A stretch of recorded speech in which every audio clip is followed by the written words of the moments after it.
शेवाळेनगर शिवार तालुका मालेगाव जिल्हा नाशिक येथे बनावटी देशी दारू निर्मिती कारखाना उद्ध्वस्त। राज्य उत्पादन शुल्क विभागाची कारवाई। निरीक्षक राज्य उत्पादन शुल्क भरारी पथक क्रमांक 2 सटाणा जिल्हा नाशिक यांना मिळालेल्या बातमीनुसार दिनांक 12 मार्च 2025 रोजी आरोपीच्या ताब्यातील डोंगराळ भागाच्या गायरानात उभारलेल्या अस्थायी कुडाच्या शेडमध्ये शेवाळेनगर शिवार तालुका मालेगाव जिल्हा नाशिक या ठिकाणी अचानक छापा टाकला असता तेथे अवैध दारू निर्मितीचे साहित्य, देशी ब्लेंडने भरलेले प्लास्टिक ड्रम, 500 लिटर क्षमतेचे 2 प्लास्टिक ड्रम, यात प्रत्येकी अंदाजे 250 लिटर देशी ब्लेंडने भरलेले रॉकेट 17 दारू, 90 मिली क्षमतेचे एकूण 77 बॉक्स,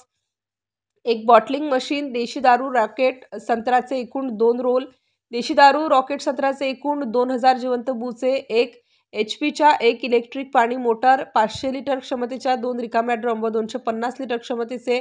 2 रिकामे ड्रम,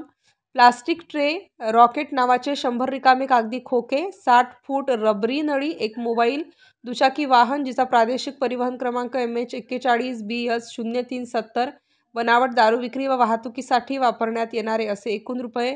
8,86,000 100 रुपये किमतीच्या मुद्देमालासह 3 आरोपित इसम नामे विष्णू शिवाजी वाघमोडे, शुभम मुरलीधर आवाळे, सचिन अण्णासाहेब भुसनर व एक संशयित फरार आरोपी पद्म विश्वकर्मा असे मिळून आले।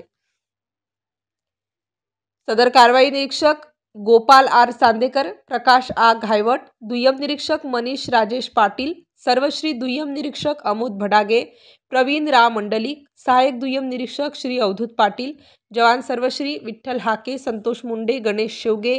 राजेंद्र चव्हाण के, अनिल जाधव व जवान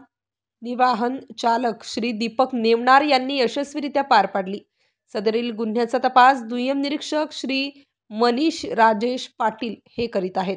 स्टार न्यूज साठी मोहसिन पठाण, नाशिक।